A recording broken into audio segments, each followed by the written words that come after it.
He took his hand out of his pocket, and there was a round brown seed lying in the center of it.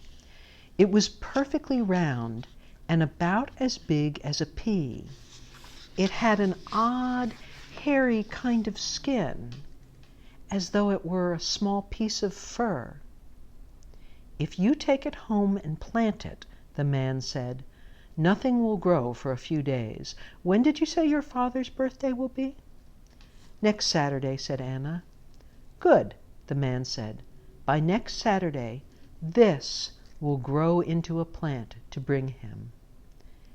Anna gave the man her penny and took the precious seed into her hand.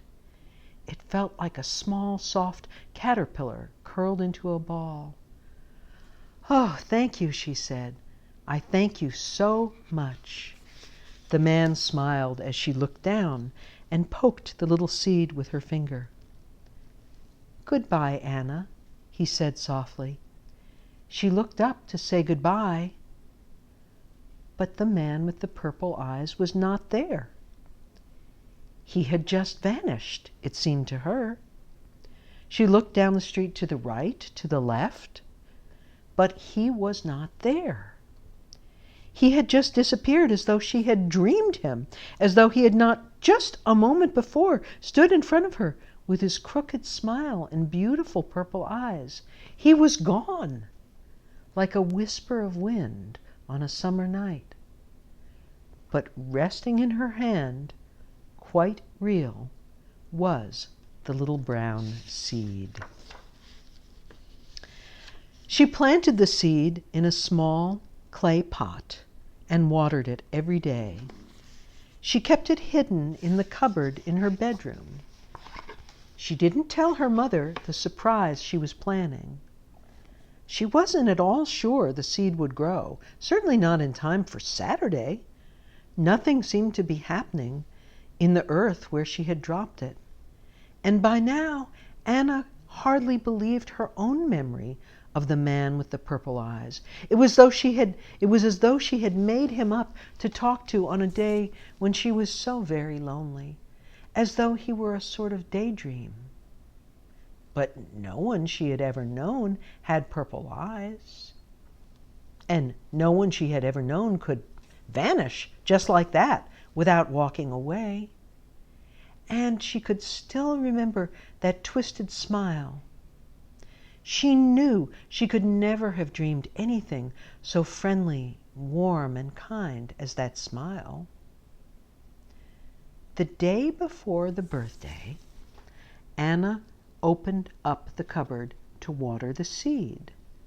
Until now, there hadn't been a sign of life in the clay pot, but today she saw something green.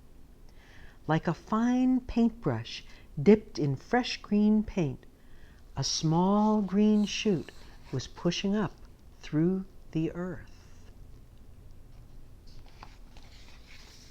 It was an unusual shade of green and extraordinarily delicate. Anna had wanted something bright and gay to bring to her father. She wanted something that would bring the sweet smell of country nights into the stuffy sanatorium room. She wanted something that would remind her father of the low songs of birds in the evening, the lovely lost sound of the crickets in the dark meadow outside his study window, the little sailing lights of fireflies. Now, she was glad, of course, to have even the fragile green sprout growing in the pot, but she knew something so small and fragile as this would not, could not, mean very much to a man as tired and weary as her father seemed. The sun was shining when Anna woke early the next morning.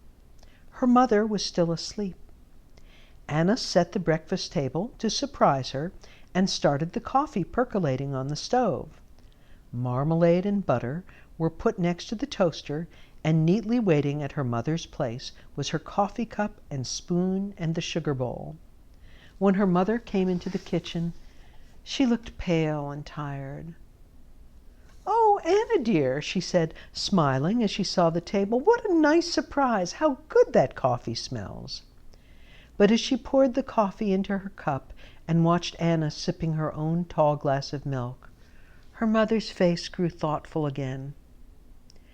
"If only we had something to surprise your father with today," she said, "but we've already given him books and slippers, and even the phonograph and records we brought don't seem to mean anything to him anymore."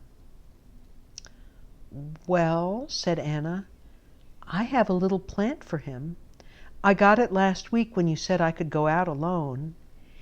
It's just begun to grow, but maybe he'll like watching it each day." "Where in the world did you get it?" her mother asked, taking another sip of coffee. Anna told her mother the story of how she had met the man with the purple eyes. Her mother listened carefully. "Surely you imagined his eyes were purple, Anna, or maybe it was a trick of the light. The way you tell it, it sounds as though he wasn't real, his vanishing like that, for instance." She smiled. "You are so like your father," she said affectionately. "You both love and believe strange tales. I think that is why his book of old myths was so important in his life." For a minute, Anna's mother was lost in thought. "But let me see the plant," she said. "I am so curious." Anna went to get the little green sprouting plant from her cupboard. She opened the door and then stood still in surprise. A cascade of purple fell out and almost covered her. She was enfolded in a shower of delicate purple flowers and a fragrance as sweet and persuasive as the country itself. Purple light filled the room, and Anna stood as though in a magic spell. When she lifted the flower pot out, dozens of flowering vines fell behind her hand. They trailed on the floor behind her like a purple veil as she carried the plant into her mother. "Look!" was all she could say.